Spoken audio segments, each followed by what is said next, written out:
मैं आपकी टीचर इतिका श्रीवास्तवा। आज हम लोग पॉलिटी के बारे में पढ़ेंगे। पॉलिटी है क्या? ठीक है, पॉलिटी हमारी राज्य व्यवस्था है। पहले तो हम लोग यही जानते हैं कि ये पॉलिटी इतनी टफ हम लोगों ने बना के क्यों रखी है। हम लोगों ने 10th में, 12th में, बचपन से हम लोग स्कूल टाइम में अपने पॉलिटी सब्जेक्ट को पढ़ते चले आ रहे हैं। ठीक है, जब से हम लोगों ने अपनी स्कूलिंग करी है तब से हम लोग पॉलिटी को पढ़ रहे हैं। तो अब हम लोग ये जानेंगे कि ये पॉलिटी को जो जो सब्जेक्ट को अभी तक हम लोगों ने सीरियसली नहीं लिया है उसको अब हमें सीरियसली लेना है, क्योंकि हम यहाँ पर शुरू कर रहे हैं एक कॉम्पिटेटिव एग्जाम। कॉम्पिटेटिव लेवल के एग्जाम में बैठने जाएंगे तो हमें पता होना चाहिए कि ये जो हमारे देश की व्यवस्था है वो कैसे चलती है। ये जो हमारी पॉलिटिक्स हैं, ये जो हमारे बैठे हुए हैं लीडर्स बैठे हैं, हम लोग बैठे हैं, ये कैसे चलती है, सारी चीजें कैसे शुरुआत हुई इसकी, क्या हुआ, ये कैसे चलेगी। तो आज हम लोग उसके बारे में जानेंगे। ठीक है, पहले तो हम ये जानते हैं कि इस पॉलिटी का रोल जो है हमारे हमारे जो है जीवन में क्या है। पॉलिटी का ये जो रोल है हमारे जीवन में क्या है, पूरा हमारा जो देश है, हम हैं, इसी पॉलिटी पे ही डिपेंड करते हैं। और पॉलिटी पॉलिटी को मैं कैसे आप लोगों को समझाऊं। पॉलिटी एक राज व्यवस्था, मतलब पॉलिटी को अगर मैं समझाने पर आऊं तो चलिए मैं बात करती हूँ। आते हैं, वैसे हम लोग अपने पॉइंट पे आते हैं। पॉलिटी पॉलिटी दो शब्दों से मिलकर बना है। Poly plus system, poly plus system. ठीक है, पॉली मीन्स हो गया, पॉली की मीनिंग हो गई, जो कि एक ग्रीक वर्ड है। कौन सा वर्ड है ये एक ग्रीक वर्ड है। ये एक ग्रीक वर्ड है। ठीक है, पॉली का सीधा मतलब होता है स्टेट से, राज्य से। आप लोग बिल्कुल टेंशन मत लेना इस बात की कि मैम हिंदी में लिख रही हैं या मैम इंग्लिश में लिख रही हैं। मैम बायलिंगुअल ही चलेंगी। ठीक है, तो पॉलिटी ग्रीक, पॉलिटी, ये जो पॉली शब्द है इसका सीधा मतलब होता है राज्य, राज्य, ठीक, स्टेट। अब आप लोग ये सोच रहे होंगे कि मैम राज्य, राज्य यूपी, एमपी, उत्तराखंड, बिहार, इस राज्य की बात कर रही हैं? नहीं, हम लोग जिस देश में रह रहे हैं, जिस प्लेटफॉर्म पे खड़े हैं आज हम लोग, इस राज्य को, इस देश को, इस नेशन, ये जो हमारा नेशन है इंडिया, इसको हमें बनाने के लिए, इस राज्य वर्ड को यूज करने के लिए, अपने एक देश को बनाने के लिए किन चीजों की जरूरत होती है जिससे वो राज्य बने, जिससे वो नेशन बने, तो वो होती हैं चार चीजें। अब उनके बारे में जानते हैं, वो चार चीजें कौन सी हैं। जैसे आप लोग जानते हैं कि किसी भी घर को चलाने के लिए कुछ रूल्स फॉलो होते हैं। हर घर में कोई ना कोई रूल चलता ही होगा, किसी का शासन चलता होगा, कोई नियम होंगे, कोई कायदे कानून होंगे जिसके अनुसार हम लोग चलेंगे। ठीक है, वो एक व्यवस्था है जिसके अनुसार हम लोग अपनी जीवनचर्या में चलेंगे, अपने परिवार को चलाएंगे। वैसे ही हमारे देश को चलाने के लिए हमें अपने कॉन्स्टिट्यूशन के बारे में जानना पड़ेगा, हमें अपने पॉलिटी सब्जेक्ट के बारे में जानना पड़ेगा। Polity is just not a subject, वो एक सब्जेक्ट नहीं, वो आपको उसके बारे में खुद भी पता होना चाहिए, क्योंकि पॉलिटी एक ऐसा सब्जेक्ट है जिसमें आपको मौलिक अधिकार, आपके राइट्स, फंडामेंटल राइट्स, आपके मूल कर्तव्य, इन सारों के बारे में आपको जानकारी मिलती है। ठीक है, तो अब बात करते हैं हमारे देश को एक नेशन, एक राज्य, एक देश घोषित करने के लिए कौन सी चार चीजों की जरूरत होती है। ठीक है, पहला पहला होता है सोवरेन। ठीक है, सेकंड, सोवरेन मीन्स संपन्न।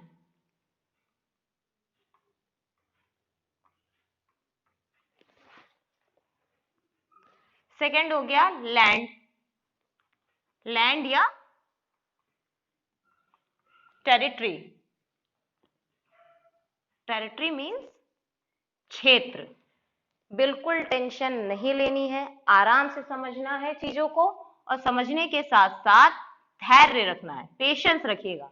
इन सारी बातों का मतलब मैं आपको एक एक करके समझाऊंगी। ठीक है, थर्ड, पॉपुलेशन।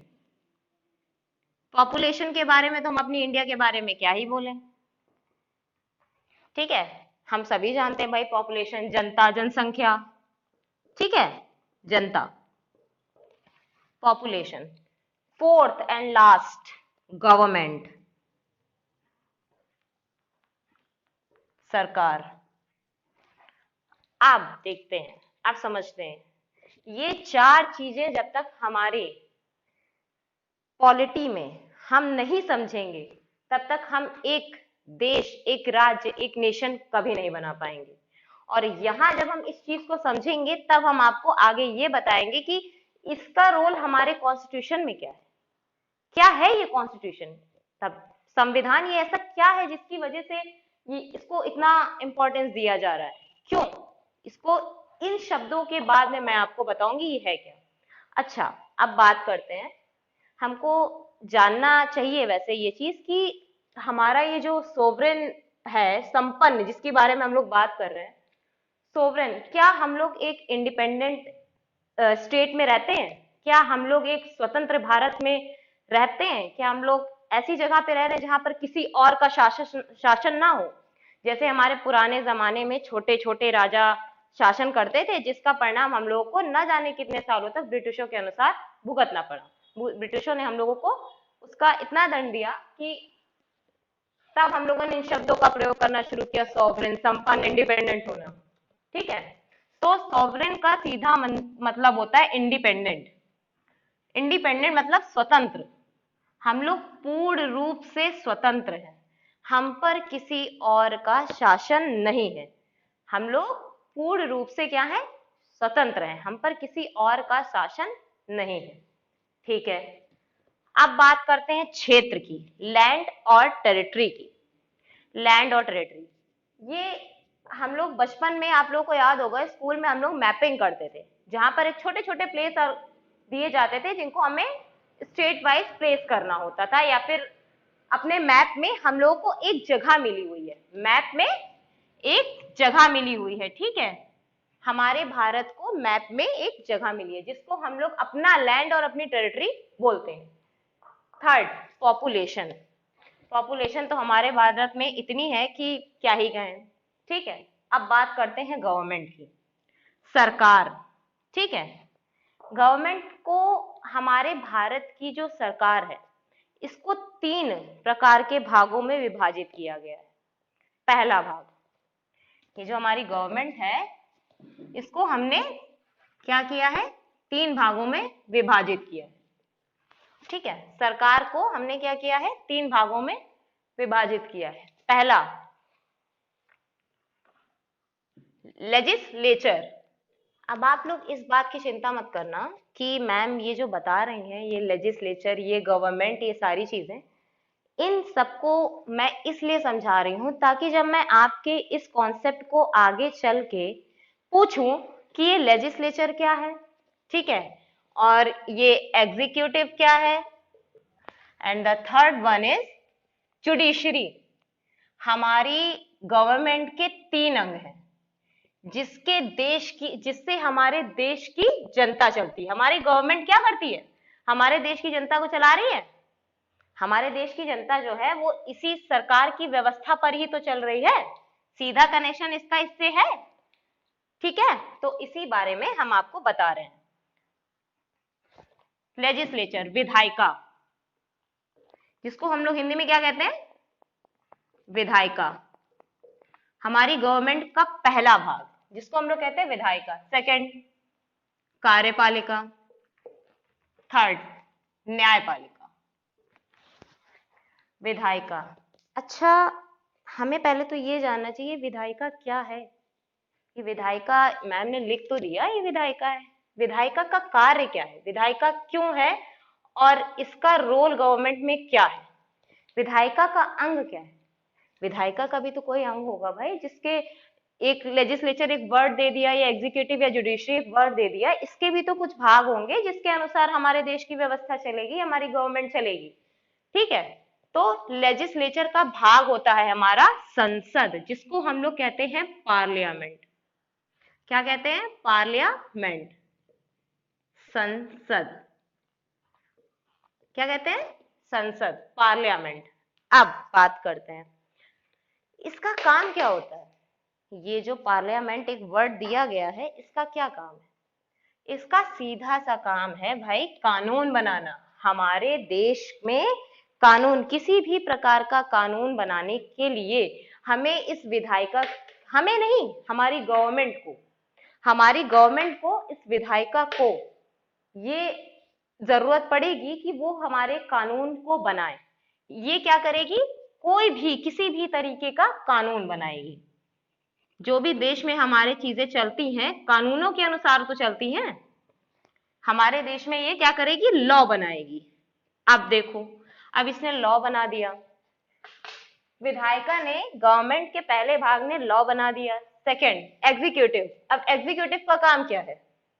एग्जीक्यूटिव का काम क्या है? एग्जीक्यूटिव हमारी क्या करेगी? ये हमारी जो इन्होंने, हमारी विधायिका ने, लेजिस्लेट ने जो कानून बनाया है उसकी ये लोग क्या करेंगे? उसको इम्प्लीमेंट करेंगे, लागू। इम्प्लीमेंट मतलब लागू करेंगे। क्या करेंगे ये लोग? हमारे बनाए गए कानून को ये लोग क्या करेंगे? लागू करेंगे, यानी कि इम्प्लीमेंट करेंगे, इम्प्लीमेंट करेंगे। ठीक है, चलो ये भाई ये चीजें मैं नहीं जानी। ये क्या करेंगे? गवर्नमेंट के तीन भाग हो गए, लेजिस्लेचर, एग्जीक्यूटिव, जुडिशरी। अब इन तीनों का काम क्या है? पहले का काम होता है कानून बनाना। जो संसद है, लेजिस्लेचर का अंग हो गया संसद, और संसद का काम क्या हो गया? कानून बनाना। ये क्या करेगी? कानून बनाएगी। जितने भी हमारे देश में कोई भी नियम कानून आएंगे वो इसी के द्वारा बन के आएंगे। उसके बाद ये क्या करेंगे भाई? कार्यपालिका। कार्यपालिका हमारी इस कानून को इम्प्लीमेंट करेगी। कार्यपालिका हमारी दो तरीके की होती है। कितने तरीके की होती है? दो तरीके की। एक परमानेंट, एक कार्यपालिका हमारी हो गई भाई permanent, and the second one is non permanent. ठीक है, अब आप ये सोच रहे होंगे मैम ने परमानेंट और नॉन परमानेंट क्या बताया है? ये परमानेंट और नॉन परमानेंट क्या है? चलिए बात करते हैं, परमानेंट की पहले बात करते हैं। हमारे जो जो हमारे कार्यकारी होते हैं, पहले जो कार्यकारी होते हैं परमानेंट। परमानेंट जो हमारे ब्यूरोक्रेट्स हो गए, ब्यूरोक्रेट्स जिनको कहते हैं, जो आईएएस ऑफिसर होते हैं, पीसीएस होते हैं, जो हमारे लिए किसी ऑफिस में बैठ के काम कर रहे हैं, वो कार्यकारी होते हैं। ठीक है, किसी ऑफिस में बैठ के किसी चीज को कर रहे हैं, कोई अपने काम को करते जा रहे हैं, जिनकी हमने तय कर रखी है सेवानिवृत्ति, मतलब रिटायरमेंट। रिटायरमेंट क्या कर रखा है इनका? हम लोगों ने डिसाइड कर रखा है कि हाँ भाई ये 60-65 साल तक इन्हें काम करना ही करना, 60 to 65 तक ये लोग काम करेंगे ही करेंगे। इन लोगों की हम लोगों ने एज डिफाइन कर रखी है। ठीक है, ये हो गए भाई नॉन परमानेंट। अब बात करते हैं, ठीक है, ब्यूरोक्रेट्स, आईएएस, पीसीएस, ये सारे हमारे परमानेंट आ गए। अब हम लोग बात करते हैं नॉन परमानेंट की। भाई पूरा देश तो हमारा यही चला रहे हैं, क्यों? तो नॉन परमानेंट होते हैं हमारे भाई प्रेसिडेंट साहब, पीएम हो गए। जितने भी हमारे ये सब होते हैं जो हमारी सरकार को चला रहे हैं, सब नॉन परमानेंट होते हैं। क्यों होते हैं नॉन परमानेंट? क्योंकि भाई हमें पता है इनके लिए हमें इलेक्शन हर 5 साल में तो कराना ही कराना है। 5 साल में जब तक हम इलेक्शन नहीं करवाएंगे तब तक हमें नया ना तो प्रेसिडेंट मिलेगा और ना ही पीएम मिलेगा। तो इसीलिए हमें हर 5 साल में क्या करना होता है? इनका इलेक्शन करवाना होता है, और इसी को हम लोग कहते हैं नॉन परमानेंट। यही हमारी कार्यपालिका का मेन अंग है। जो हमारे, ऐसे तो कार्यपालिका के दोनों ही अंग महत्वपूर्ण है, लेकिन इसका काम हमारे कॉन्स्टिट्यूशन में सबसे ज्यादा का होता है। ये जो भी करेंगे भाई, ये तो मेन व्यक्ति है, ठीक है, ये जो भी करेंगे इसके अनुसार ये कानून बनाएंगे, तो ये इम्प्लीमेंट करेंगे। हमारी कार्यपालिका क्या करेगी? कानून को इम्प्लीमेंट करेगी, यानी कि लागू करेगी। अब बात करते हैं जुडिशरी की। जुडिशरी क्या है? न्यायपालिका। इसका काम क्या होता है? न्यायिक समीक्षा करना, अपने देश में लॉ एंड ऑर्डर को मेंटेन रखना, लॉ एंड ऑर्डर को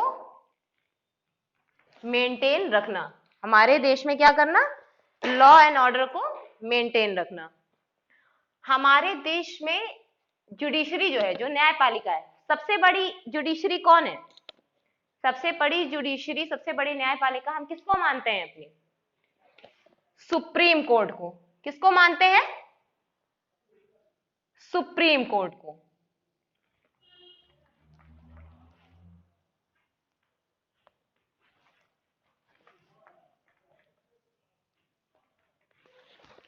अभी ये सब मैं आपको समझा रही हूं, जब मैं आगे बढ़ूंगी आपके साथ साथ, जैसे जैसे चीजें आगे बढ़ेंगी, तब आपको मैं और अच्छे से समझाऊंगी।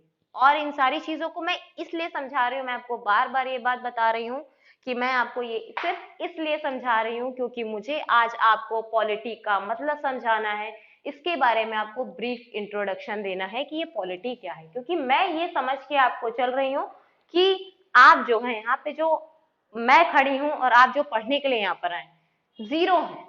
आप बेसिक से मुझे आपको लेके हीरो बनाना है, ठीक है? आप जीरो हैं और मुझे आपको हीरो बनाना है, इसलिए मैं यहाँ पर आपको एक एक हर एक शब्द का मतलब एकदम ठीक से समझा रही हूँ। तो हमारे जुडिशरी का सबसे सबसे उच्चतम का सबसे सर्वोच्च कौन सा न्यायालय है? सबसे उच्चतम न्यायालय सुप्रीम कोर्ट। क्या है? सुप्रीम कोर्ट, जिसका काम होता है सबसे ऊंचा, जिसका काम होता है न्यायिक समीक्षा करना। क्या करना होता है?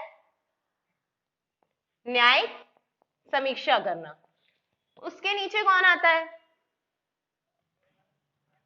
उसके नीचे कौन आता है? उसके नीचे आता है हमारा हाई कोर्ट।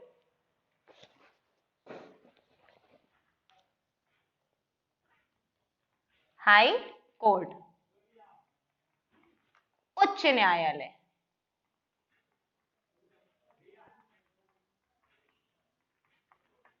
ठीक है, समझ आई बात? हमारे गवर्नमेंट का 3 अंग है, 3 विंग्स हैं। Government has 3 wings. वो कौन कौन से हैं? Legislature, executive, judiciary. ये 3 हमारे गवर्नमेंट के अंग हैं, जिसके आधार पर हमारे देश की व्यवस्था निर्भर करती है। हमारी गवर्नमेंट की आधार पर हमारे देश की व्यवस्था निर्भर करती है। व्यवस्था, पूरा देश हमारा इन पर डिपेंड होके चल रहा है। और ये किस पे डिपेंड होके चल रहा है? ये किस पे डिपेंड होके चल रहा है? अब आया पॉइंट कॉन्स्टिट्यूशन पे। किस पे? I think I can rub it.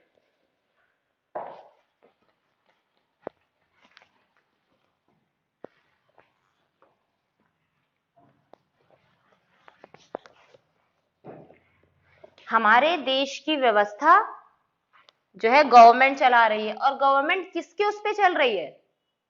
हमारी गवर्नमेंट चल रही है कॉन्स्टिट्यूशन से, यानी कि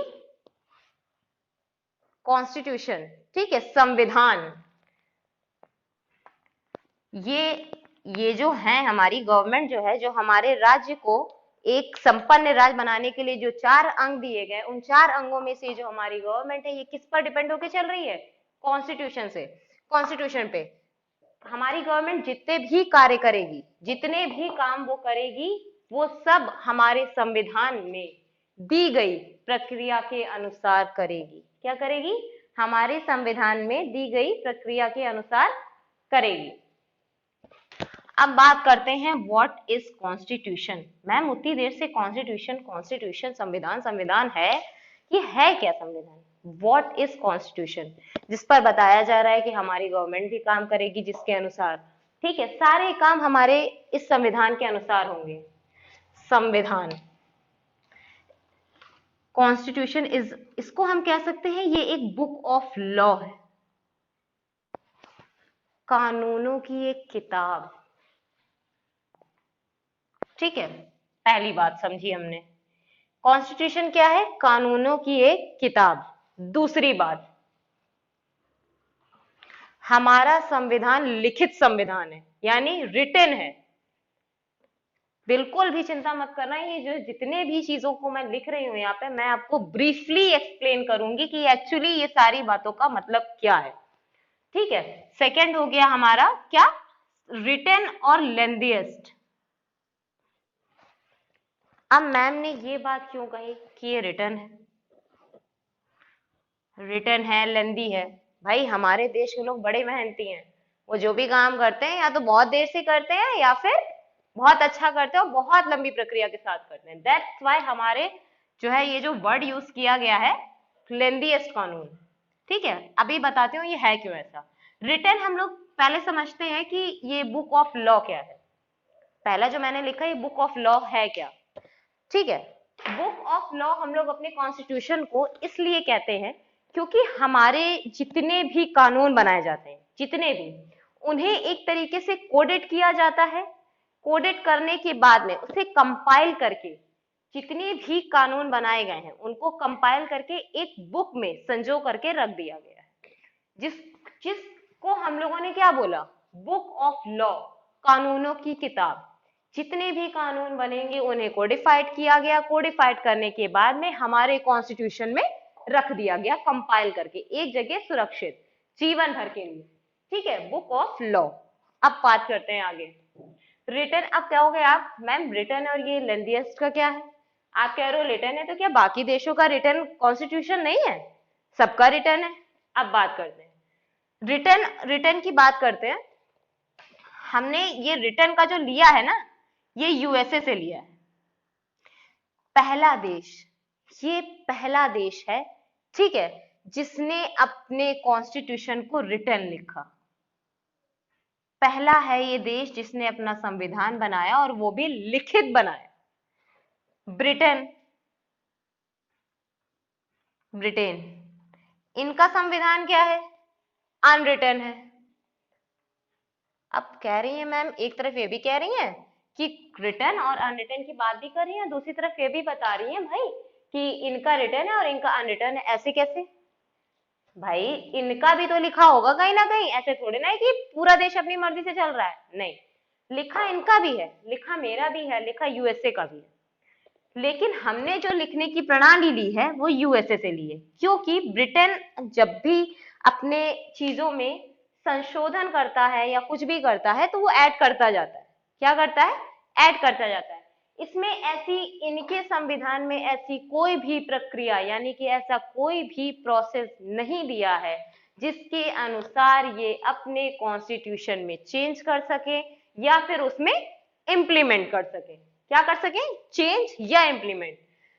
हमारे कॉन्स्टिट्यूशन में जो बदलाव होते हैं, हमारे कॉन्स्टिट्यूशन में जो भी बदलाव हम लोग करते हैं, उसको समय समय के साथ जो भी परिवर्तन हमारे कॉन्स्टिट्यूशन में किए जाते हैं उसको हम लोग अपनी कॉन्स्टिट्यूशन की, अपने संवैधानिक लैंग्वेज में बोलते हैं अमेंडमेंट। क्या बोलते हैं?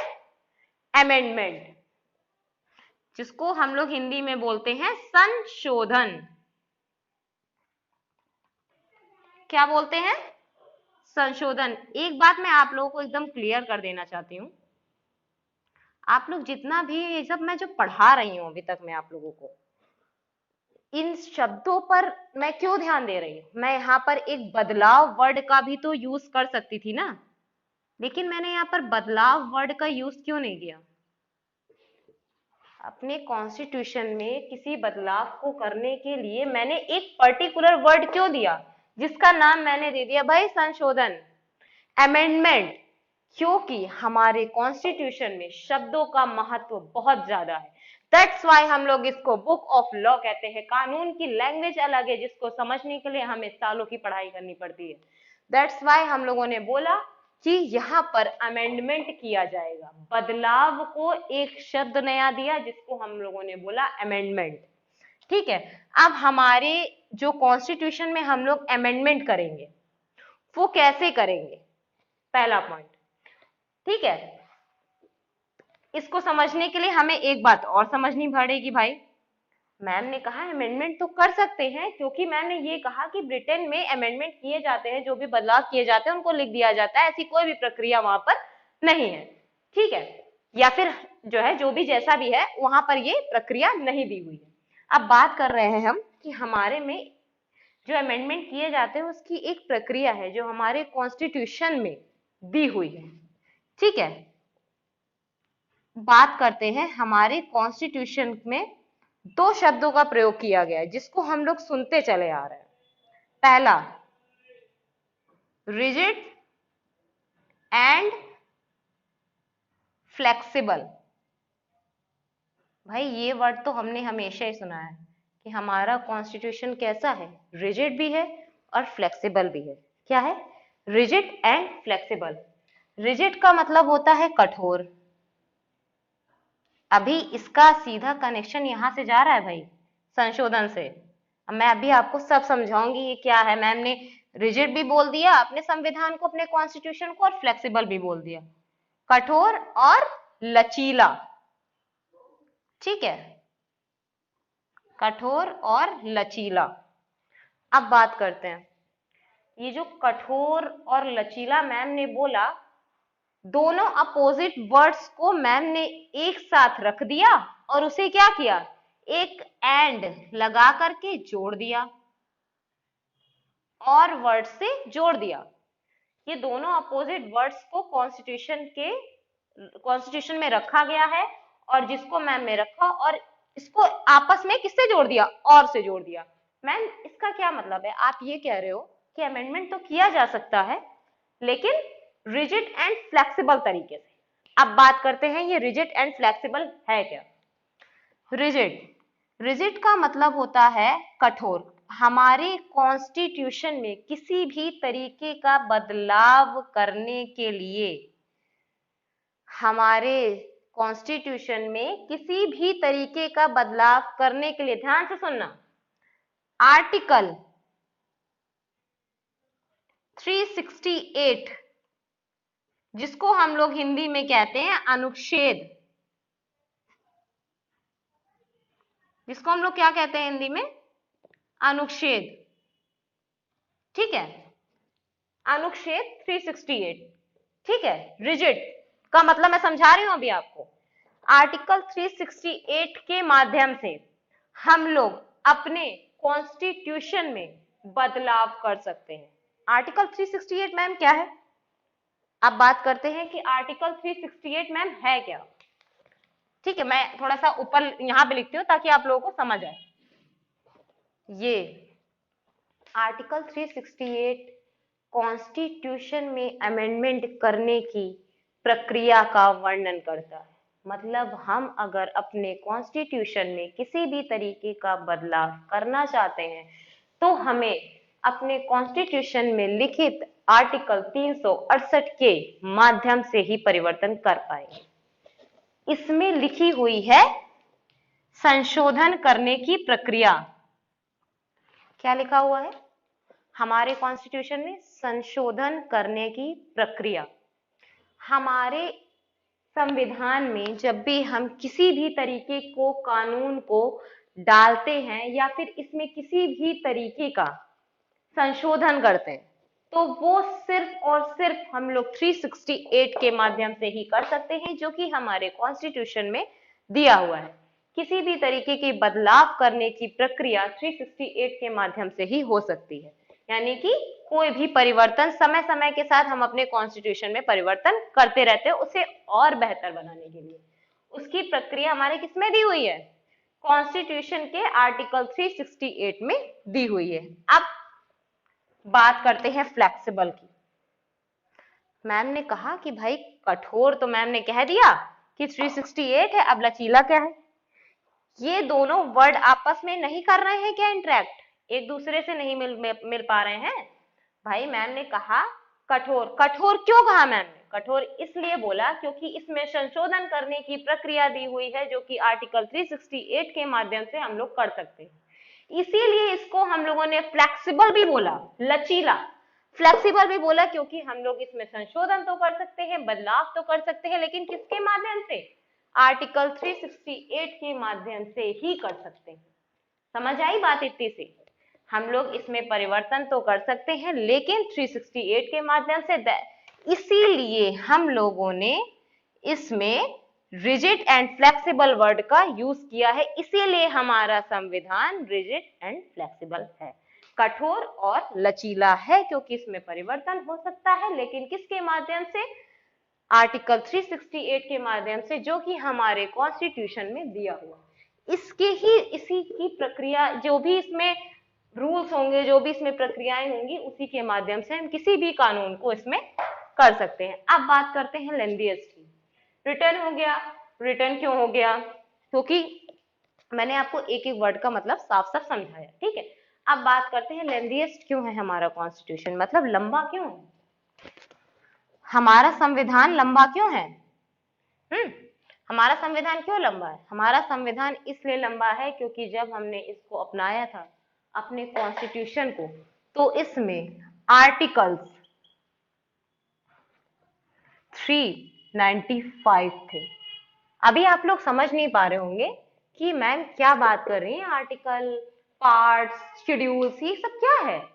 हम आपको सब कुछ समझाएंगे, लेकिन अभी मैं आपको सिर्फ एक छोटा सा ओवरव्यू दे रही हूँ, जिसके माध्यम से मैं आपको जब आगे बताऊं कि हमारे में संशोधन करने की प्रक्रिया क्या है, कैसे कर सकते हैं, हमारा संविधान इतना लंबा क्यों है, हमारा संविधान कैसा है, हमारा संविधान क्यों है, ये सारी बातें आपको मुझे बतानी पड़ेंगी, ठीक है। इसीलिए मैंने आपको बताया कि हमारा संविधान, हमारा संविधान क्या है, क्या है ये, किसे, क्या मैं संविधान संविधान लगा रही थी, तभी मैंने बोला संविधान हमारा बुक ऑफ लॉ है, कानूनों की ये किताब, ठीक है। अब बात करते हैं हमारा संविधान इतना लंबा क्यों था।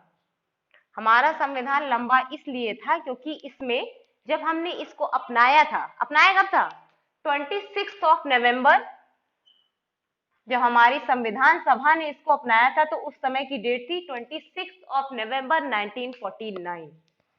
हमारी संविधान सभा ने जब हमारे कॉन्स्टिट्यूशन को अपनाया, तो उस समय की डेट थी 26 नवंबर 1949। हमारी डेट क्या थी, 26 नवंबर 1949। और जो है, जब हमने इसको अपनाया तो इसमें कितने अनुच्छेद थे, जिसकी वजह से ये इतना लेंथीएस्ट कॉन्स्टिट्यूशन कहा गया, सारे देशों से ज्यादा लंबा, क्योंकि इसमें 395 आर्टिकल्स थे, ठीक है। और समय समय पर बढ़ते गए, और आज के टाइम में अगर मैं बात करूं तो हमारे कॉन्स्टिट्यूशन में 104 अमेंडमेंट किए जा चुके हैं। कितने अमेंडमेंट किए जा चुके हैं? 104 अमेंडमेंट हमारे कॉन्स्टिट्यूशन में किए जा चुके हैं, ठीक है। अब हम लोग आगे बात करते हैं भाई कि हमारे, इतनी सी बात आप लोग को समझ में आई कि रिजिड और फ्लेक्सिबल कॉन्स्टिट्यूशन क्यों कहा जाता है। हमारा कॉन्स्टिट्यूशन कब एक्सेप्ट किया गया। आज हम लोगों ने केवल एक आर्टिकल पढ़ा है, ठीक है। और इस पूरे में अभी हम लोग केवल एक ही आर्टिकल को लेके चलेंगे। उस आर्टिकल का क्या नाम था जिसके द्वारा हम लोग अपने संविधान में संशोधन कर सकते हैं, उसका क्या नाम था? आर्टिकल 368। अब हम लोग आगे बात करते हैं। हमारा कॉन्स्टिट्यूशन को हम लोग जब बात करते हैं तो हमारे कॉन्स्टिट्यूशन को सिर्फ कॉन्स्टिट्यूशन ही नहीं कहा जाता, वो हमारे देश का एक बेसिक लॉ भी है और एक सुप्रीम लॉ भी है। क्या है? बेसिक लॉ भी है और सुप्रीम लॉ भी है, ठीक है। हम लोग भाई, अब ये बात क्वेश्चन खड़ा होता है कि मैम आप हमारे कॉन्स्टिट्यूशन को बेसिक क्यों कह रही हैं, व्हाई इज बेसिक लॉ, जिसको कहते हैं मूल कानून। क्या कहते हैं? मूल कानून। वाई इज बेसिक लॉ, यानी कि मूल कानून, ठीक है। दूसरी तरफ सुप्रीम लॉ भी है। ये हमारा कॉन्स्टिट्यूशन क्या है? सुप्रीम लॉ भी है, मतलब सर्वोच्च भी है। क्या है? सर्वोच्च लॉ भी है, सर्वोच्च कानून भी है, ठीक है। अब बात करते हैं कि मैम ने हमारे कॉन्स्टिट्यूशन को बेसिक और सुप्रीम क्यों कहा। हमने इसको बेसिक और सुप्रीम इसलिए बोला क्योंकि हमारे कॉन्स्टिट्यूशन में जो हमारे कॉन्स्टिट्यूशन में बदलाव करने की, जो इम्प्लीमेंट करने की, जो अमेंडमेंट करने की जो पावर्स आती हैं, वो किसके माध्यम से आती है? कौन दे रहा है इनको ये पावर? हमारे जुडिशरी को, हमारी लेजिस्लेचर को, सॉरी हमारे एग्जीक्यूटिव को, हमारी जुडिशरी जो इसकी न्यायिक समीक्षा करती है, ये सब जो चलती है, ये किसके बेसिस पे चलती है? क्यों? इसमें जो भी करना है, हमें बदलाव करने हैं, जो भी है वो हमें कॉन्स्टिट्यूशन देता है। हमारा संविधान हमें इस बात की इजाजत देता है, इस बात की शक्ति देता है कि हमें अपने जो भी कॉन्स्टिट्यूशन में अमेंडमेंट करने हैं, समय समय पर उसको बेहतर बनाने के लिए जो भी प्रयास करने हैं, वो हमारा कॉन्स्टिट्यूशन देता है। कॉन्स्टिट्यूशन कानून बनाने की पावर देता है, कानून बनाने की, लॉ बनाने की पावर, ठीक है, लॉ बनाने की पावर देता है। हमारा बेसिक लॉ, कॉन्स्टिट्यूशन को हम बेसिक लॉ इसलिए कहते हैं क्योंकि वो हमें किसी भी तरीके का इम्प्लीमेंटेशन या फिर संशोधन करना है तो उसकी पावर हमें किससे मिलती है? कॉन्स्टिट्यूशन से ही मिलती है। तभी हम उसको क्या कहते हैं? अपना मूल कानून कहते हैं। यही हमें कानून, जैसे जुडिशरी, जैसे हमारे चीजें होती हैं, जो भी हम लोग करते हैं कानून के अनुसार ही तो सारी चीजें हम लोग करते हैं भाई, अलग से जाके तो कुछ कर नहीं देते हैं। सारी चीजें हमें मिल रही हैं, जो भी चीजें हम कर रहे हैं अपने जीवनचर्या में, सब एक कायदे में रह के। जैसा मैंने स्टार्टिंग में बताया कि घर चलाने के लिए भी कुछ नियम है, कुछ कानून है, ठीक है, उसी के अनुसार हम लोग क्या करेंगे, उसी के अनुसार हम लोग अपने घर को चलाएंगे। उसी तरह हमें अपने देश को, अपने संविधान में किसी भी प्रकार के बदलाव करने की प्रक्रिया जो दी हुई है कॉन्स्टिट्यूशन में, जिसको हम लोग कहते हैं बेसिक लॉ, मूल कानून, उसी के अनुसार हम लोग क्या करेंगे? अपने कॉन्स्टिट्यूशन में बदलाव करेंगे। क्या करेंगे? अपने कॉन्स्टिट्यूशन में बदलाव करेंगे, और इसकी शक्ति हमें मिलती है हमारे कॉन्स्टिट्यूशन से, ठीक है, जिसको हम लोग कहते हैं बेसिक लॉ। हम लोग इसको सुप्रीम लॉ क्यों कहते हैं? अब बात करते हैं, ठीक है, हम लोग इसको सुप्रीम लॉ क्यों कहते हैं? सुप्रीम लॉ हम लोग इसको इसलिए कहते हैं अपने कॉन्स्टिट्यूशन को, क्योंकि जब हम लोग किसी कानून को बना रहे हैं, किसी भी कानून का निर्माण कर रहे हैं, उसको लागू कर रहे हैं, तो उसको इम्प्लीमेंट करने से पहले हमारा संविधान, हमारे संविधान के अनुसार क्या वो कानून बना है? क्या वो हमारे संविधान में रखने लायक है? इसके लिए हमें कहा गया कि ये कॉन्स्टिट्यूशन हमारा सुप्रीम लॉ भी ये निर्धारित करेगा कि जो कानून, जो लॉज बनाए गए हैं, जो भी लॉज तैयार किए गए हैं, क्या वो हमारे संविधान के लिए है? क्या हमारे संविधान के अनुसार है? क्या हमारे संविधान में दी गई प्रक्रिया के अनुसार है? ठीक है, जितने भी कानून दिए गए, तो ये क्या करता है? हमारे बने हुए कानून को, जो भी हमने कानून अपने तैयार किए हैं, उसको बनाने के बाद में उसकी समीक्षा करने का काम भी हमारा कॉन्स्टिट्यूशन का ही होता है, सुप्रीम लॉ। इसीलिए हम उसको बोलते हैं सर्वोच्च कानून, इसीलिए बोलते हैं, क्या बोलते हैं इसको? सर्वोच्च कानून। इसमें देखा जाता है कि जो कानून तैयार किए गए हैं वो हमारे कॉन्स्टिट्यूशन के अनुसार हैं या नहीं। तो आज मैंने आपको क्या क्या बातें समझाई, ठीक है, क्या क्या बातें आज हमने आपको समझाई? पहला, हमारे देश को एक नेशन, हमारा जो एक नेशन है, जो भी जिस देश में हम लोग रहते हैं, इसको एक नेशन बनाने के लिए किन चीजों की जरूरत है? 4 चीजों की। पहला सॉवरेन, दूसरा लैंड या territory, third population, fourth government. Government के कितने भाग हैं? गवर्नमेंट के कितने भाग है? गवर्नमेंट के हमारे 3 भाग है, लेजिस्लेचर, एग्जीक्यूटिव, जुडिशरी। लेजिस्लेचर का काम क्या है? लेजिस्लेचर का काम क्या है और लेजिस्लेचर का अंग क्या है? हमारी गवर्नमेंट की लेजिस्लेचर का अंग क्या है? पार्लियामेंट, संसद, जिसको बैठे हमारे नेता चलाते हैं, ठीक है, लेजिस्लेचर, पार्लियामेंट, संसद, इसका अंग क्या है? संसद। ये काम क्या करती है? कानून बनाती है भाई। क्या करती है? कानून बनाती है। और इंप्लीमेंट कौन करता है? इंप्लीमेंट कौन करता है? हमारी एग्जीक्यूटिव इसको इंप्लीमेंट करती है, इसको देखती है कि ये हमारे संविधान या हमारे देश में लागू करने लायक है या नहीं है। तो ये हमारी एग्जीक्यूटिव का काम है, ठीक है।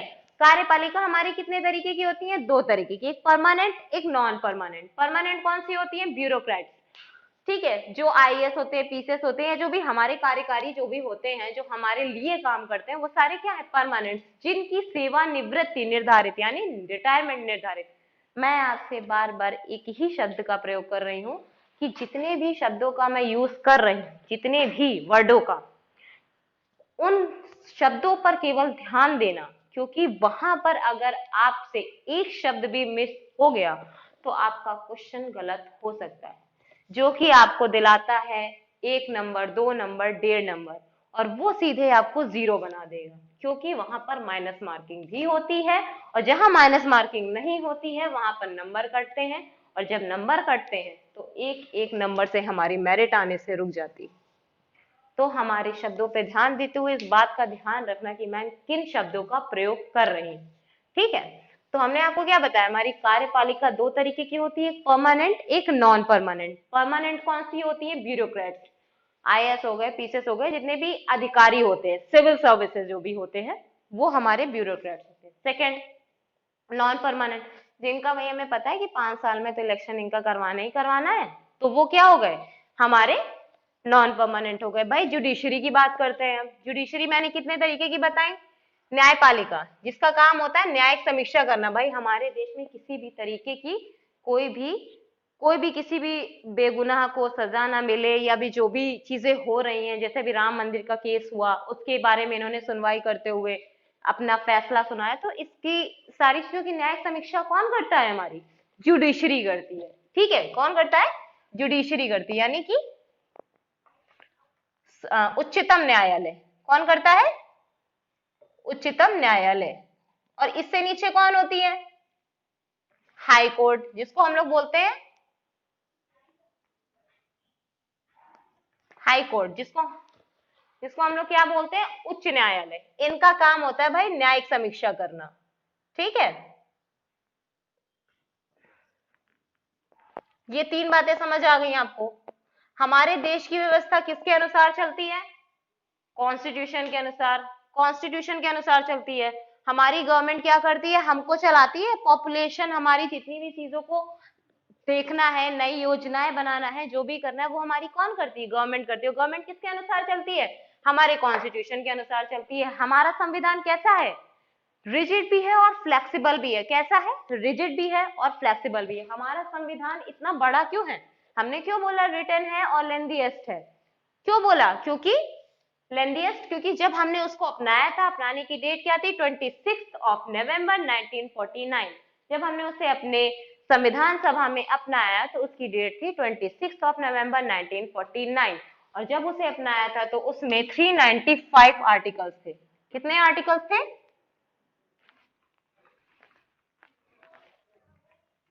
395। कितने आर्टिकल्स थे, 395। अच्छा, चलो इतनी बातें हमें समझ में आई। अब सबसे इंपॉर्टेंट बात हमने क्या बताई थी, अमेंडमेंट करने की प्रक्रिया। हमारे कॉन्स्टिट्यूशन में जो भी हम अमेंडमेंट करते हैं वो किसके माध्यम से करते हैं, क्या ऐसा कोई तरीका है या फिर जो भी चीजें हैं जिसके अनुसार हम लोग अमेंडमेंट करते हैं। हाँ बिल्कुल है मैम, हमारे कॉन्स्टिट्यूशन में भाई बताया गया है, एक प्रक्रिया दी गई है जो आर्टिकल 368 में दी गई है, कि हमारे आर्टिकल 368 के माध्यम से ही हम लोग अपने कॉन्स्टिट्यूशन में बदलाव कर सकते हैं, जिसको हम लोग अपनी कॉन्स्टिट्यूशन लैंग्वेज में बोलते हैं अमेंडमेंट, यानी संशोधन। इसको हम लोग क्या बोलते हैं, संशोधन। ठीक है, इतनी बातें आज आप लोगों को समझ में आई। अब मैं आप लोगों को कल ये समझाऊंगी, इन सारी बातों को जो मैंने आज लिखी हैं, जो आपको बताई हैं, इसका सीधा कनेक्शन है क्या।